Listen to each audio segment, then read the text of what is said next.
The summer sun cast a golden mosaic through the stained glass windows of the Harrington mansion in Bloomfield Hills, Michigan. I, Caroline Harrington, observed my reflection in the ornate mirror of the main hall. My navy blue dress seemed appropriate for the occasion, though I felt a tightness in my chest that no clothing could disguise. My younger brother Ethan's graduation reception had transformed our family property into a setting worthy of Architectural Digest. Waitstaff glided between guests carrying trays of canapes and champagne flutes. White peonies and blue hydrangeas adorned every available surface, my mother Elizabeth's favorite flowers. "Caroline, dear, could you check if Grandma Margaret is comfortable?" My mother interrupted my thoughts. "She's on the east veranda. You know how she gets when there are too many people." I nodded, grateful for the excuse to escape the growing buzz. As I crossed the hall, I greeted familiar faces, partners from my father's law firm, Ethan's college friends, distant cousins who only appeared at occasions requiring expensive gifts. On the east veranda, I found my grandmother Margaret seated in her favorite Victorian chair. At 92, Grandma still maintained the posture of a society lady, though she now needed an ornate cane, a gift from her late husband, made of cherry wood with a silver handle. "They've turned this house into a circus," she commented bluntly as I approached. Her ice blue eyes, so similar to mine, examined the crowd through the French doors. "Your grandfather would be horrified." "It's a special occasion, Grandma," I replied softly, sitting beside her. "Ethan graduated with honors from Yale." "Yale," she snorted, as if the institution's name were a personal insult. "Your father graduated from Yale too, and you from Harvard, with a master's in comparative literature. But I don't recall a party like this for you." The comment hit me like a stone, but I maintained my smile. It was true. My graduation had been celebrated with an intimate dinner at the country club, elegant but discreet. Nothing comparable to this extravagance. "Times change, Grandma," I murmured, though I knew it wasn't about the times. Before she could respond, my father's voice, Richard Harrington III, echoed through the newly installed sound system. "Ladies and gentlemen, may I have your attention for a special toast?" My father, imposing in his tailored suit, raised a crystal glass. Beside him, Ethan smiled nervously, his blue eyes, exact replicas of our father's, shining under the ambient lights.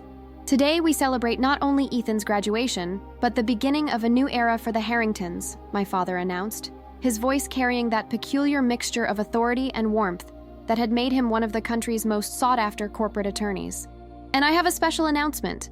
I saw my grandmother's hand tighten around her cane, her knuckles whitening beneath her translucent skin.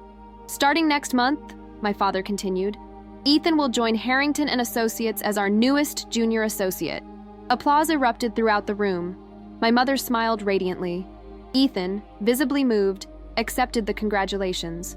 And I remained motionless, a frozen smile on my face, as something old and painful awakened in my chest. That's when it happened. Grandma Margaret rose from her chair with surprising agility for her age and slammed her cane on the marble floor.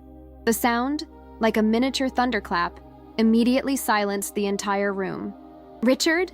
Her voice cut through the air like an ice blade. "I have something to say before this toast continues." All eyes turned to the elderly woman, including mine. Something in the determined gleam of her eyes told me that the carefully guarded secrets of the Harrington family were about to come to light. The Harrington family wasn't just wealthy. It was the kind of wealth that came with traditions, expectations, and secrets buried in layers as deep as the foundations of their century-old mansion. Built in 1892 by my great-great-grandfather, Richard Harrington, a lumber baron who later diversified into oil and finance, the property occupied 5 acres of meticulously landscaped grounds. Richard III, my father, had inherited not only the family fortune, but also the responsibility of perpetuating the Harrington legacy. At 62, he still maintained the energy and ambition of a much younger man.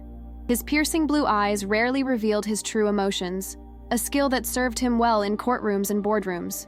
My mother, Elizabeth, born into Boston high society, had accepted her role as Richard's wife with the grace and precision of a seasoned actress. Behind her impeccable smile and refined manners lay an iron determination to maintain appearances at any cost. Ethan, my brother 3 years my junior, had grown up under our father's watchful and approving gaze. From an early age, he demonstrated an aptitude for business and law, areas our father valued above all else. And then there was me, Caroline, the firstborn, the one who had always loved words more than numbers, books more than contracts. At 32, I had built a respectable career as a comparative literature professor at a local university, published articles in academic journals, and was working on my first book. Your grandmother has always been a bit eccentric, Aunt Patricia whispered to a distant cousin, close enough for me to hear, especially since old Henry died. But Grandma Margaret wasn't eccentric. She was the last guardian of truth in a family that had perfected the art of rewriting its own history. As Henry Harrington's widow, brother to Richard's grandfather, she occupied a unique position in the family hierarchy. The silence in the room was absolute as my father slowly lowered his glass. His face, normally composed, showed a rare expression of alarm. "Margaret," he said, his voice artificially light, "I'm sure we can discuss any concerns you might have in private after the celebration." Grandma Margaret smiled, not the warm smile she reserved for her favorite grandchildren, but something sharper, almost predatory. "Oh, Richard, always so concerned with proper timing," she replied, her voice surprisingly strong. "But some truths can't wait, especially when you're about to make the same mistake your father did." My mother moved quickly to my father's side, her social smile firmly in place, though I could see the panic in her eyes. "Margaret, dear, you must be tired. Why don't we go somewhere quieter?" Elizabeth suggested, reaching for my grandmother's cane. "Don't treat me like a child, Elizabeth," Grandma retorted, moving away from my mother's touch. "Not when I'm perfectly lucid and trying to prevent this family from repeating its mistakes." Her eyes met mine for a brief moment, a connection that seemed to carry the weight of decades of untold stories. Then, she turned her attention to Ethan, who seemed uncomfortably caught between pride in our father's announcement and the growing tension in the air. "Ethan," she said, slightly softening her voice, "do you know why your grandfather founded Harrington and Associates?" My brother cleared his throat, clearly disconcerted at being placed at the center of this strange confrontation. "To create a family legacy, I believe," he answered, seeking approval in our father's face. Grandma Margaret let out a short, bitter laugh. "Oh, it was to create a legacy, yes, but it wasn't meant to be just for the Harrington men. That was never the original plan." As she spoke, I noticed a figure moving discreetly among the guests. James Sullivan, the family's former accountant and my grandfather's best friend, now almost 80 years old. His eyes met Grandma Margaret's, and something silent seemed to pass between them. A confirmation, perhaps, or a long-established alliance. What we're about to discover, I thought, as I watched my father try to regain control of the situation, will change everything we thought we knew about our family. Harrington and Associates, Grandma Margaret continued, her voice gaining strength with each word, was founded in 1952 by your grandfather Richard II and his partner, Eleanor Bennett. A murmur ran through the room. Eleanor Bennett? The name wasn't part of the official company narrative. "Grandma," my father intervened, his voice tense beneath the veneer of cordiality. "This isn't really the occasion to discuss corporate history. Our guests—" "Your guests," Grandma interrupted him, "deserve to hear the truth, as does your daughter." She pointed her cane in my direction, causing several curious glances to turn toward me. "Caroline is the spitting image of Eleanor, did you know? Not just in appearance, but in her brilliant mind too." I felt my face flush. Throughout my life, I'd heard comments about how I looked like an atypical Harrington, my dark brown hair and blue-gray eyes contrasting with the blonde and sky-blue characteristic of the family's main lineage. "Eleanor Bennett was the most brilliant legal mind of her generation," continued Grandma Margaret, leaning on her cane as she took a few steps forward. "A Columbia law graduate at a time when women were rarities in law schools. She and your grandfather built the firm from scratch, as equal partners." "This is ridiculous," my mother intervened, her social smile completely abandoned now. "Richard, I think we should proceed with the celebration. Margaret is clearly confusing stories." That's when James Sullivan, the elderly accountant, stepped forward. In his trembling hands, he held a worn leather portfolio. "With all due respect, Mrs. Harrington," he said, addressing my mother, "Margaret is absolutely correct." Turning to my father, he added, "Richard, your father made me promise to keep these documents until the right time came. I believe that time is now." My father's face visibly paled.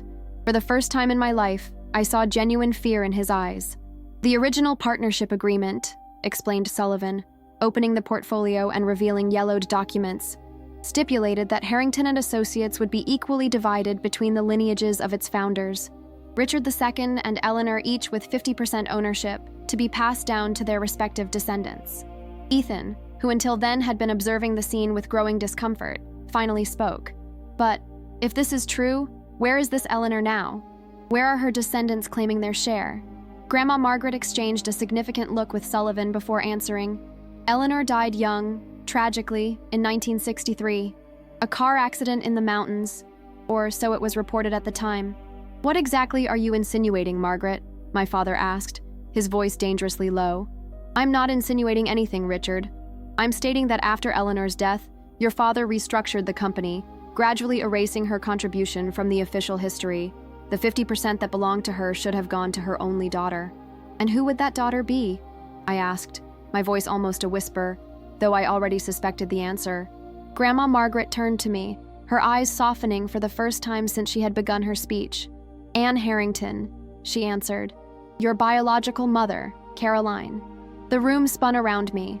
Anne Harrington, the aunt I barely knew, my father's younger sister who died when I was only 2 years old.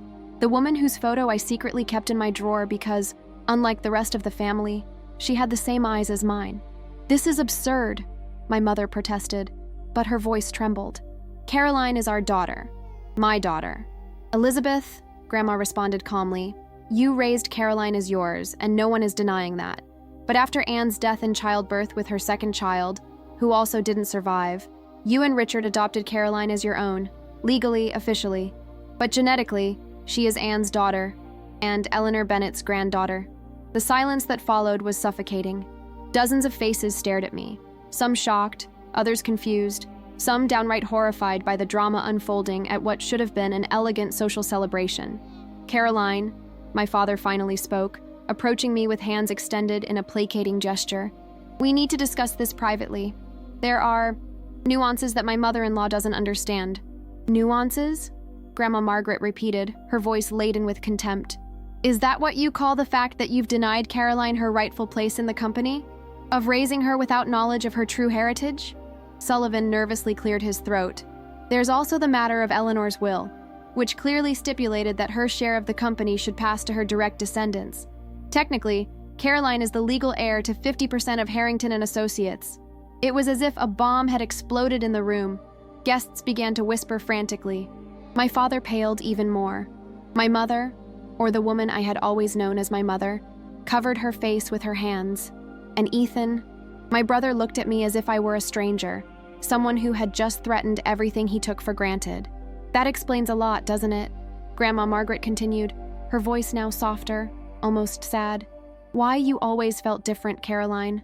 Why your interests never seemed to align with family expectations. Eleanor was like you, brilliant, independent, passionate about literature and philosophy beyond law. I felt hot tears streaming down my face as decades of discomfort and alienation suddenly gained context.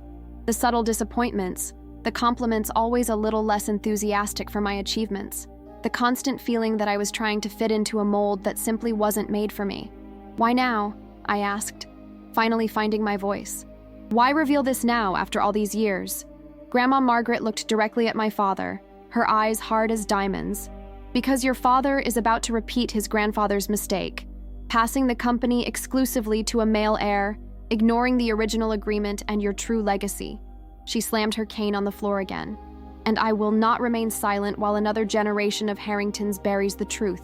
The main hall of the Harrington mansion had transformed into a stage of whispers and furtive glances. While my father tried to appease the most important guests, guiding them to the dining room where the buffet awaited, I retreated to the library, my refuge since childhood. James Sullivan found me there, the leather portfolio still in his wrinkled hands.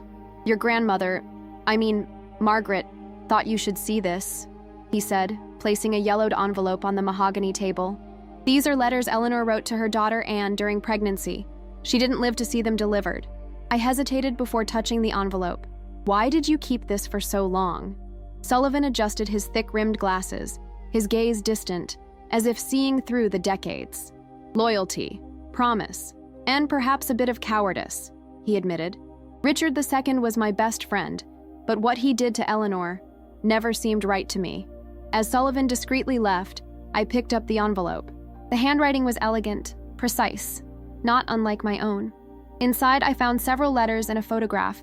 A young woman, perhaps in her early 30s, with my same blue-gray eyes, smiling in front of a building I recognized as the federal courthouse in Detroit. On the back, a date.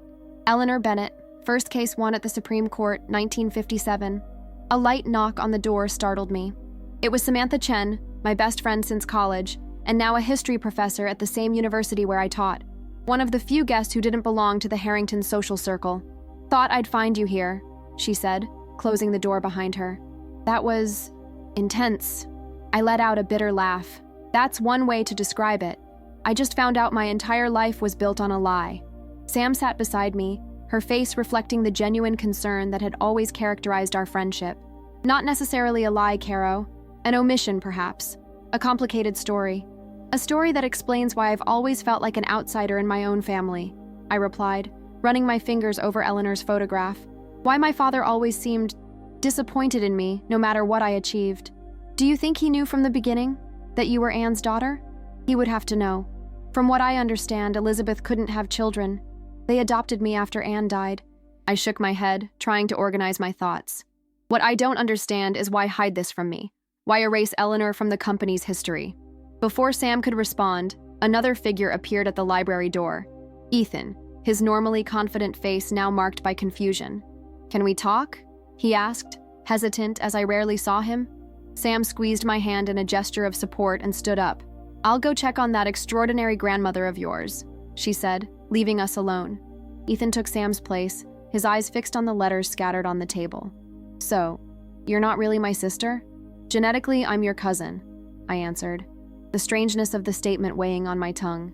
"But we grew up as siblings, Ethan. That doesn't change. And half the company is yours," he said, not as a question, but as a disturbing statement. Apparently, although I never asked for this. An uncomfortable silence settled between us. Behind Ethan, I noticed a shadow in the hallway. My mother, Elizabeth, standing undecided between entering and retreating. "May I join you?" she finally asked, her voice more fragile than I had ever heard it. I gestured for her to enter. She sat in a nearby armchair, her perfectly manicured hands trembling slightly. "We never meant to hurt you, Caroline," she began, tears glistening in her eyes. "You have to believe that. Then why? Why hide the truth from me for 32 years? Elizabeth took a deep breath, as if gathering strength. "At first, you were just a baby. Anne had died, as had your little brother. It was so traumatic. Richard thought it would be better if we simply started over, as a family, without the shadows of the past. And later, I insisted. When I grew up, the longer it went on, the harder it became to tell the truth," she admitted. "And there were complications with the company. Richard was trying to protect his father's legacy, at the expense of Eleanor's legacy," I observed. Elizabeth didn't respond directly. Instead, she reached out a trembling hand to touch Eleanor's photograph. "She was extraordinary, you know? Intimidating. Brilliant in a way that made men feel insecure, including your grandfather." "You knew her?" I asked, surprised. "Briefly, when Richard and I started dating. Eleanor was already being gradually pushed out of the company's management, though her name was still on the door. Anne was a teenager then." She hesitated. "Caroline, there's something you need to know about Anne. About your biological mother." Ethan, who had been strangely silent, suddenly stood up. "Maybe I should leave you." "Stay," interrupted a new voice. My father was at the library door, his face a mask of exhaustion. "We all need to have this conversation. As a family." As he entered, I noticed another silent presence behind him. Grandma Margaret, leaning on her cane, a gleam of triumph in her eyes. The Harrington secrets, buried for decades, were about to be fully exposed. My father closed the library door with a soft click, isolating us from the confused buzz that still echoed through the mansion. The buffet staff and remaining guests would certainly be sharing theories about the family drama that had just unfolded. But here, among the book-lined walls, it was just us, the fragmented core of the Harrington family. Richard III seemed to have aged a decade in an hour. His face, normally impassive, showed lines of stress I had never noticed before. He poured himself a generous serving of whiskey from a crystal decanter before finally facing us. "Eleanor Bennett," he began, his voice controlled but tense. "Wasn't just my father's partner, they were lovers." The silence that followed was so dense I could hear the ticking of the pendulum clock in the corner of the room. "Richard," Elizabeth murmured in a warning tone. "No, Elizabeth," my father responded firmly. "No more half-truths. Caroline deserves to know everything." He took a long sip of whiskey before continuing. My father was married to my mother, Evelyn, when he met Eleanor in law school. They maintained an intermittent affair for years, even after they both married other people. Grandma Margaret let out a heavy sigh. Your father was always weak for intelligent women, she commented dryly. Evelyn turned a blind eye because that's how high society wives behaved back then. Anne, my father continued, ignoring the comment, was the biological daughter of Eleanor and her husband, Thomas Bennett, but she grew up practically inside the Harrington and Associates office. Eleanor brought her to work from infancy. Anne was brilliant like her mother, interjected Grandma Margaret, her eyes softening with the memory. By 16, she was already following cases, giving opinions. Everyone knew she would follow in Eleanor's footsteps. My father nodded reluctantly. When Eleanor died in that accident in 1963, Anne was only 18. My father, well, he felt responsible for her. Responsible how? I asked, beginning to connect dots I would rather not connect. Richard took a deep breath, avoiding my gaze. Anne came to live with us. She studied law in Michigan as planned. And eventually, she and I became close. Close, I repeated, feeling a knot in my stomach. She was what? Your half-sister? Not biologically, he hastened to clarify. But, yes, we were raised as family for a time. Elizabeth placed a hand over mine. Your father and Anne fell in love when she was finishing law school. It was a scandal, of course. Richard II was furious, not about the relationship itself, but because it threatened the company's reputation. Pure hypocrisy, commented Grandma Margaret bitterly. The man had a decades-long affair with his partner, but couldn't bear his son falling in love with her daughter. Ethan, who had been absorbing everything in silence, finally spoke. So Caroline is... What? My half-sister? My cousin? Genetically, I'm your half-cousin, I responded mechanically, my mind still processing the revelations. If my biological mother was Anne, and her father wasn't Richard II, Anne became pregnant in 1990, continued my father, now speaking directly to me. We weren't married. I was already with Elizabeth at the time. I felt as if I'd been punched in the stomach. You cheated on Mom with Anne? Elizabeth squeezed my hand. It wasn't quite like that, dear. Richard and I had just gotten married, but it was an arranged marriage in many respects. Our families had always been close, and with my father facing financial problems, it was a marriage of convenience, my father completed brutally. And I never stopped loving Anne. When she got pregnant, I planned to ask for a divorce. But you didn't, I observed. Richard looked away. Anne discovered she had a congenital heart condition during pregnancy. Doctors warned that childbirth would be risky, but she insisted on carrying the pregnancy to term. She loved you, said Grandma Margaret, her voice surprisingly gentle. And she loved you from the first moment, Caroline, even knowing she might not survive to see you grow up. I felt hot tears streaming down my face. So she died giving birth to me? Not immediately, my father answered, his own voice choked. You were born, and for a few weeks, Anne seemed to be recovering. Then she became pregnant again. What? I exclaimed, shocked. So soon after? It was an accident, he said, the guilt evident on his face. The doctors begged her to terminate, given her heart condition, but she refused. She said if you had survived, your brother would survive too. But he didn't, completed Grandma Margaret somberly. Neither of them survived the birth. The silence that followed was broken only by the soft sound of my crying. All the pieces finally fit together. My feeling of displacement, the family tensions I never fully understood, the strange looks I sometimes received from older relatives at family gatherings. After Anne's death, Elizabeth resumed softly, Richard was devastated. I offered to raise you as our daughter. We couldn't have children, as you know, and it seemed the right thing to do. It was an arrangement, my father added.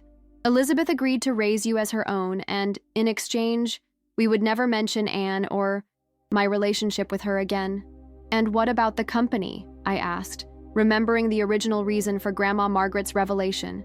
Why erase Eleanor from history? Richard exchanged a guilty look with Elizabeth before answering. My father had already started that process before he died. When I inherited the company, I simply continued. It seemed simpler to maintain the narrative of a single founder. Simpler and more profitable, observed Grandma Margaret acidly, without having to share control with Eleanor's heirs. You knew this was illegal, I accused my father. You're a lawyer. You knew that legally half the company belonged to me. I intended to correct this, he insisted, though his tone lacked conviction. When you were older, when you were ready. Ready to be a corporate lawyer, you mean, I retorted. But I never followed that path, so you decided to wait for the next in line. I looked at Ethan, who seemed genuinely disturbed by the whole situation. His eyes, so similar to our father's, were filled with confusion and something else. Fear, perhaps, of losing everything he took for granted. I didn't know any of this, he said defensively. I swear, Caroline. I believed him. Ethan had always been many things. Competitive, sometimes arrogant, definitely privileged, but never dishonest. What happens now? I asked, looking from my father to Grandma Margaret. You've exposed all this publicly. There's no going back. Grandma Margaret raised her chin in a defiant gesture. No, there isn't. And that's exactly why I chose this moment. With so many witnesses, including business partners and influential figures in the legal community, your father will have to publicly acknowledge your right to your inheritance. This could destroy the company, warned Elizabeth, her voice trembling. Clients hate scandals, hate instability. Perhaps the company needs to be destroyed and rebuilt, replied Grandma, relentless. On honest foundations this time. That's when I realized this was the real turning point. Not just for me and my newly discovered identity, but for the entire Harrington dynasty. The lies, secrets, and manipulations that had sustained our family legacy for decades were finally exposed. And it was up to me to decide what to do with this knowledge. I stood up, feeling a strange calm come over me. I need some air, I said simply, heading for the door.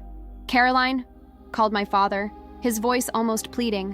What are you going to do? I stopped with my hand on the doorknob, turning to face the family that now seemed simultaneously familiar and strange. Honestly, I don't know yet, but for the first time in my life, the decision is genuinely mine. Dawn light filtered through the curtains of my apartment when I finally managed to fall asleep. After leaving the Harrington mansion the previous night, I had driven aimlessly for hours, eventually finding myself at a small 24-hour cafe on the outskirts of Detroit, where I remained until my thoughts became less chaotic. The persistent sound of the doorbell pulled me from a restless sleep. I dragged myself to the door, expecting to find Sam, who had sent several concerned messages during the night. Instead, I came face to face with Ethan, holding a paper bag I recognized as being from my favorite bakery. Peace? He offered, raising the bag. I brought those almond croissants you always stole from my plate. Despite everything, I felt a reluctant smile form on my lips. You noticed that? Of course I did. I only let you because I knew how much you liked them. He hesitated. Can I come in? I nodded, opening the door wider. My apartment had none of the grandeur of the Harrington mansion. It was a spacious loft in a converted industrial building, decorated with books, local art, and eclectic furniture I had collected over the years. Nice place, commented Ethan, looking around as I prepared coffee. I've never been here before, have I? No, I confirmed. You were always too busy with your internship at the firm, travels with Dad, fraternity parties. He had the decency to look embarrassed. Yeah, I was a self-centered jerk, wasn't I? A bit, I admitted, serving coffee in 2 mugs. But I also kept my distance. I suppose I always felt I didn't really belong in your world. Our world, he corrected automatically, then paused. Though I'm beginning to realize that maybe it was never really your world. We sat at the small dining table, the silence between us loaded, but not entirely uncomfortable. So, he finally spoke, the office is in chaos. Half the senior associates are panicking about possible legal implications. Clients are calling demanding explanations. And Dad has been locked with the family lawyer since 6 this morning. Not my problem, I answered, biting into a croissant. But it is, Ethan insisted. Whether you want it or not, you legally own half of Harrington and Associates. I sighed, feeling the weight of that reality. What does Dad want me to do? Formally renounce my share? Sign some confidentiality agreement and disappear with a fat check? Actually, Ethan answered, surprising me, he wants you to take your place in the company. I almost choked on my coffee. What? Apparently, James Sullivan spent the night gathering even more documentation. Original contracts, wills, everything. Dad's legal position is untenable. If this goes to court, he will not only lose control of half the company, but could face criminal charges for fraud. And he thinks offering me an office and a title will fix everything? Ethan shrugged. He's desperate, Caro. I've never seen him like this before. I think he's realizing how many lives he's ruined with his lies, including yours. I got up and walked to the window, watching the city wake up. Detroit, with all its complicated history of rise, fall, and rebirth, somehow mirrored my own current situation. "And you?" I finally asked. "How do you feel knowing I'm not really your sister?" Ethan joined me by the window. "You'll always be my sister, Caroline, no matter what DNA tests or birth certificates say. We grew up together." He paused. "Besides, you're the only person who's always told me the truth, even when it was inconvenient. Especially when it was inconvenient."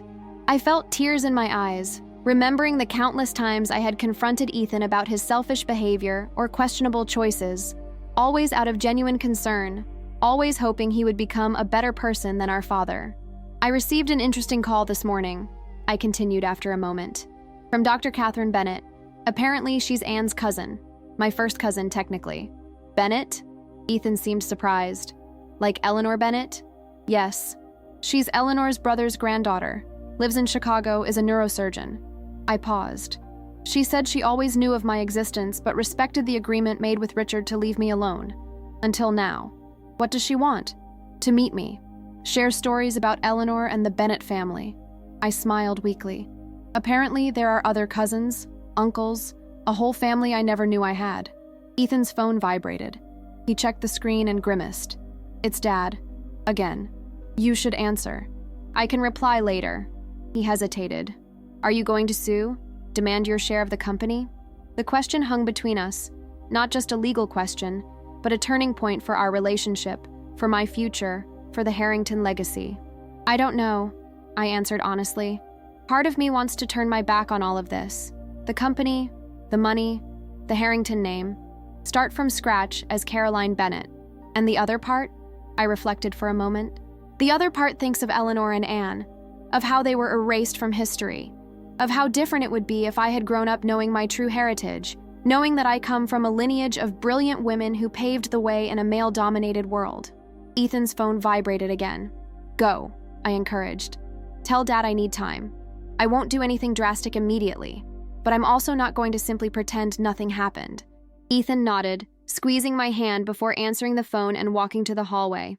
As I watched him converse tensely with our father, I realized that, regardless of blood, the bond we shared was real. My own phone vibrated with a message from Sam. Calls from several journalists wanting comments on the Harrington drama. "How are you holding up?" I smiled at the screen. Typical Sam, direct and practical. I replied, "Still processing. I'll call you later." As Ethan finished his call, another thought occurred to me. How significant it was that, among all the people in my life, he had been the first to seek me out this morning. Not to protect his interests or the company, but out of genuine fraternal concern. Perhaps, I thought, as he returned with a determined expression, some truths are deeper than blood or corporate legacies. And perhaps that's the most solid foundation for rebuilding whatever comes next. 6 months after the revelation that transformed my life, I found myself in the main conference room of what was now officially Harrington and Bennett.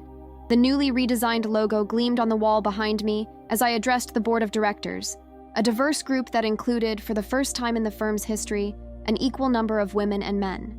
The Bennett Foundation for Women in Law received over 500 applications for our first scholarship cycle, I reported, unable to keep the pride from my voice. We've selected 20 recipients from underrepresented backgrounds, all of whom show exceptional promise. My father, who still served as chairman of the board but with significantly reduced powers, nodded approvingly. Our relationship remained complicated, the wounds too deep for complete healing, but we had found a way to work together towards something meaningful. "And the book launch?" asked one of the newer board members, a prominent female judge who had been one of Eleanor's few allies in her time. "Next month," I confirmed. "Princeton University Press is handling the publication. Erased, Eleanor Bennett and the Restored Legacy has already received significant pre-orders." After the meeting, Ethan caught up with me in the hallway. In the months following the revelation, he had surprised everyone, especially me, by becoming one of the most vocal advocates for the company's restructuring. "Heading to the lake house this weekend?" he asked, referring to Eleanor's former retreat that had become my weekend writing sanctuary. "Yes, I need to finalize the epilogue." I hesitated. "Would you like to come? Catherine and some of the Bennett cousins will be there. We're having a small family gathering." The word family hung between us, its meaning transformed but not diminished. "I'd like that," he said sincerely. As we walked toward the elevator, we passed the newly installed Wall of History, which chronicled the complete story of the firm's founding, including photographs of Eleanor arguing before the Supreme Court and Anne's graduation from law school. A young female associate was showing her parents around, pointing proudly at Eleanor's portrait. "She's why I wanted to work here," I overheard her say. "The firm that finally acknowledged its female founder." I smiled, feeling a sense of purpose that had eluded me for most of my life. That evening, I visited Grandma Margaret at her apartment, where she had moved after declaring the Harrington mansion too full of ghosts. Though physically frailer now, her mind remained sharp as ever. "I received a letter from the Michigan Bar Association today," she told me, eyes twinkling. "They're posthumously honoring Eleanor with their highest recognition. Only took them 70 years. I laughed, showing her the advance copy of my book. Better late than never, I suppose. She took the book, running her fingers over Eleanor's photograph on the cover. "She would be so proud of you, Caroline. Not just for the book or the foundation, but for having the courage to forge your own path. I couldn't have done it without you, Grandma. Your cane slam heard round the world." She chuckled. Some truths need a dramatic entrance. As I left Margaret's apartment, my phone rang. My father. "I've been thinking," he said without preamble when I answered, "about what you said regarding the historical archives." I had proposed digitizing all of Eleanor and Anne's legal work, creating a searchable database for law students and historians. "And," I prompted, "I found more of Anne's personal journals in the attic. They contain, well, they're quite personal." "About you? About us? About her hopes for your future?" His voice wavered slightly. "I thought you should have them. They're yours by right. This offering, these precious fragments of the mother I never knew, felt like a step towards something resembling forgiveness, though neither of us used that word." "Thank you," I said simply. "I'll pick them up tomorrow. Caroline," he added before hanging up, "you've done something remarkable here, something Eleanor and Anne would be proud of." Coming from him, this acknowledgement meant more than I cared to admit. The following weekend at the lake house, surrounded by both Harringtons and Bennetts, I sat on the dock watching the sunset. Catherine joined me, handing me a glass of wine. "It's quite something," she said, gesturing toward the house where our blended family chatted and laughed. "Seeing these two families finally connected after all this time." I nodded, feeling a sense of completion I hadn't known was possible. I spent my whole life feeling like I didn't quite fit anywhere. Now I understand why. "And where do you go from here? Now that the book is done, the foundation established, the company renamed?" I considered this, watching the light play across the water. "I think I'll keep teaching literature. It's what I love. But I'll also continue exploring this legacy, ensuring that other women's stories aren't erased." Later that night, as everyone gathered for dinner, I looked around the table, at Ethan, who had found unexpected depth in the wake of our family crisis, at my father, humbled but slowly redeeming himself, at the Bennett cousins who had welcomed me unconditionally, at Grandma Margaret, whose courage had set everything in motion. I raised my glass. "To truth," I said simply, "and to the family we choose to be." As glasses clinked around the table, I felt the presence of the women who had come before me, Eleanor with her brilliant legal mind, and Anne with her courageous heart. Their legacy lived on, not just in the company name or in my book, but in the transformed relationships around this table and the new path I had found for myself. Caroline Bennett Harrington, at peace with both sides of her heritage at last. 1 year to the day after Grandma Margaret's dramatic revelation, I stood at a podium in the Michigan Supreme Court Historical Society, addressing a packed audience of legal professionals, historians, and journalists. Behind me hung a newly commissioned portrait of Eleanor Bennett, finally taking its rightful place among the state's legal pioneers. Eleanor Bennett once wrote in her private journal, "Justice delayed is not necessarily justice denied. Sometimes it simply requires the right advocate at the right moment." I began, my voice steady despite the emotion I felt. As I conclude this evening's presentation, I am reminded that historical justice, too, can arrive decades later when we're finally ready to hear the truth. The success of Erased Eleanor Bennett and the Restored Legacy had exceeded everyone's expectations, becoming a New York Times bestseller and sparking national conversations about women's contributions systematically removed from professional histories. More importantly, it had inspired a wave of similar reclamations across other industries, from medicine to architecture to scientific research. After the presentation, a young law student approached me, clutching a dog-eared copy of my book. Ms. Harrington, I mean, Ms. Bennett, she corrected herself. Your story changed my life. I almost dropped out of law school last year because I felt like I didn't belong. Reading about Eleanor made me realize I'm part of a longer lineage than I knew. These encounters had become beautifully commonplace over the past year. Women finding strength in Eleanor's story, and by extension, in their own resilience. As the crowd thinned, I noticed my father standing awkwardly near the exit, looking both proud and uncomfortable in equal measure. Our relationship had evolved into something neither of us could have predicted. Not close exactly, but marked by a mutual respect that felt, if not warm, then at least honest. That was quite something, he said as I approached. You speak with the same cadence as Eleanor did. Catherine showed me some recordings from her arguments before the court. It's remarkable. Thank you for coming, I replied, genuinely appreciating his presence. It means a lot. Harrington and Bennett's applications from female law graduates are up 300% this year, he mentioned, ever the businessman despite himself. Turns out doing the right thing has been good for business. I smiled. Some lessons take longer to learn than others. Outside the courthouse, Ethan waited with Sam beside his car. The four of us were headed to dinner, another new tradition in our reconfigured lives. So, Professor Bennett, Sam teased as we walked toward the restaurant, are you ready for your sabbatical? The Bennett Foundation Board approved your research grant unanimously. I nodded, excitement bubbling through me. 6 months tracking down other erased female legal pioneers across the country. I've already identified 17 cases similar to Eleanor's. The sequel writes itself, Ethan commented, holding the restaurant door open for us. Over dinner, the conversation flowed easily between professional updates and personal stories. My father spoke of his gradual retirement plans. Ethan described the pro bono program he'd established at the firm. Sam shared news about her upcoming tenure review. As dessert arrived, my phone chimed with a text from Catherine. Just landed with Judith. See you at the ceremony tomorrow. Tomorrow would mark the official renaming of the University of Michigan Law Library to the Eleanor Bennett Memorial Library, perhaps the most significant public acknowledgement yet of her contribution to legal scholarship. To tomorrow, I proposed, raising my glass. And to yesterday, added my father unexpectedly, without which we wouldn't have found our way here. As we clinked glasses, I felt a sense of completion. The anger that had initially fueled my quest for truth had transformed into something more constructive, a commitment to honoring not just Eleanor and Anne, but all whose contributions had been marginalized. The next morning dawned bright and clear. Standing on the steps of the soon-to-be Bennett Library, I watched as Judith Bennett, now 98 and frail but determined, cut the ceremonial ribbon with Catherine supporting her arm. She would have hated all this fuss, Judith whispered to me with a mischievous smile, but she would have loved seeing all these young women inspired by her work. Grandma Margaret, leaning heavily on her infamous cane but still regal, nodded in agreement. Sometimes it takes a good scandal to set things right. As the crowd dispersed toward the reception, I lingered a moment alone, gazing up at the elegant stone building that would now forever bear Eleanor's name.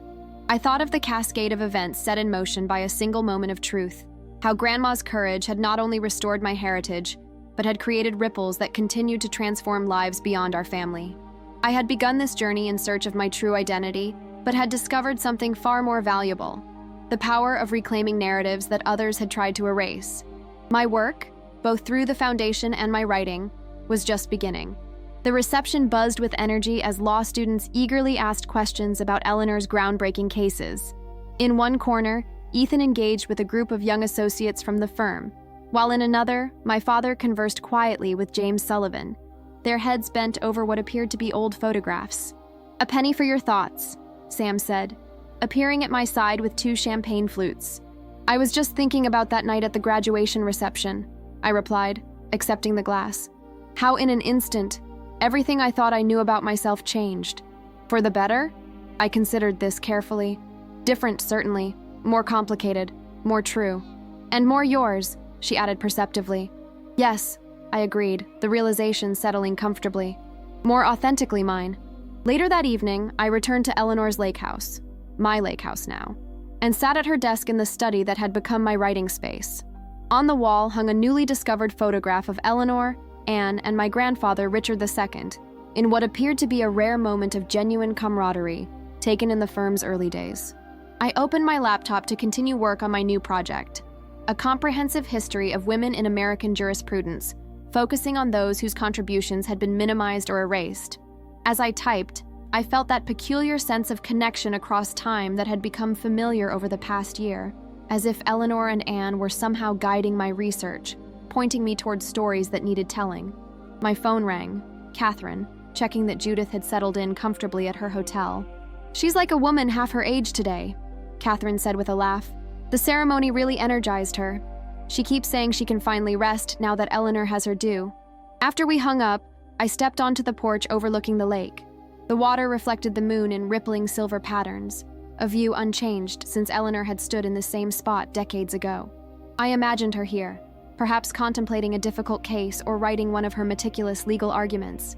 Had she known, I wondered, that her legacy would nearly be erased? Had she suspected that her own partner would begin dismantling her contributions even before her untimely death? And could she possibly have imagined that her granddaughter would one day restore her rightful place in history? The answers weren't important, I realized. What mattered was that truth, as she had apparently once told Judith, was like water, always finding its way, no matter how many dams were built to contain it. I returned to my desk and pulled out Anne's journal, the one my father had given me, covering the months of her pregnancy with me. Her handwriting, so similar to mine, filled pages with hopes and dreams for her unborn child. "Whether a son or daughter," she had written, "I hope my child inherits Eleanor's unflinching courage and clarity of purpose. In a world that often prefers comfortable lies to uncomfortable truths, these qualities are more precious than any material inheritance." I closed the journal gently, profoundly grateful for this connection to the mother I'd never known. Though I hadn't inherited the Harrington blue eyes or their affinity for corporate law, I had received something far more valuable from my Bennett lineage: the determination to stand firm in my truth, whatever the cost. Tomorrow would bring more interviews, more research, more stories to uncover. The work of restoration was never truly complete. But tonight, in this house filled with the echoes of extraordinary women, I felt a peace that had eluded me for most of my life, the peace that comes from finally understanding not just who you are, but why you are. Caroline Bennett Harrington, professor, author, truth seeker, granddaughter of Eleanor, daughter of Anne, sister to Ethan, with ties to both Harrington ambition and Bennett principle, no longer torn between identities, but strengthened by their integration. Outside, the lake lapped gently against the shore, its rhythm as constant as truth itself, sometimes submerged, sometimes revealed, but always, inevitably, finding its way back to the surface. If you've been moved by Caroline's journey of discovering her true heritage and reclaiming the erased legacy of the women in her family, I invite you to consider your own history and the untold stories that may lie within it. History is rarely as straightforward as the official narratives suggest. Behind many great achievements are contributions that have been minimized, forgotten, or deliberately erased, particularly those of women, minorities, and others whose voices have been historically marginalized. Take a moment to examine the established stories in your own family, community, or professional field. What voices might be missing? Whose contributions have been overlooked? The search for a more complete truth often begins with simple curiosity and a willingness to look beyond accepted narratives. Consider researching the unsung pioneers in your field, documenting family stories before they're lost to time, or supporting organizations dedicated to preserving diverse historical perspectives. Small acts of historical justice can create powerful ripples of change, just as Grandma Margaret's dramatic moment with her cane ultimately transformed not just Caroline's life, but an entire legal institution. Remember that every untold story represents not just a historical omission, but a missed opportunity for inspiration and understanding. By reclaiming these narratives, we enrich our collective heritage and create a more truthful foundation for future generations. As Eleanor Bennett understood, truth is indeed like water. It may be temporarily contained or diverted, but it will always find its way forward, especially when helped along by those brave enough to remove the barriers in its path. The power to restore what has been erased lies within each of us. What truth will you help bring to light?